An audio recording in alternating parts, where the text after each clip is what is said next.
এই বিড়ালকে কখনো আপনারা কষ্ট দিবেন না, বিড়ালকে আদর করবেন, বিড়ালকে ভালো মতো পুষবেন। বিড়াল যদি কোনো জাতির জন্য দোয়া করে, কোন গৃহস্থর জন্য দোয়া করে, ওই সংসারের মধ্যে উন্নতি শুরু হয়ে যায়। ওই সংসারের মধ্যে আর এক নাম্বার হলো, যে ঘরে বিড়াল থাকে সেই ঘরে জিন আসতে পারে না, জিন বাস করতে পারে না।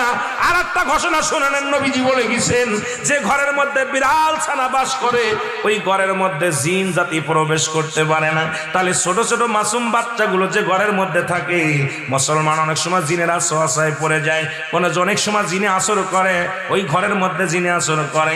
যে ঘরের মধ্যে বিড়ালকে আদর করে বিড়াল থাকে, ওই ঘরের মধ্যে বিলাই বিড়াল বিড়াল বিলাই বিলাই, এইটা যার ঘরের মধ্যে আছে এই ঘরের মধ্যে দুষ্ট জিনেরা আসতে পারে না। জোরে জোরে চিল্লায়া বলা যাবে না মারহাবা। একবার নবী সুলাইমান আলাইহিস সালাম শুনতে পাইলেন পাশের বাড়িতে একটা কুকুরকে কষ্ট দিয়ে বিষ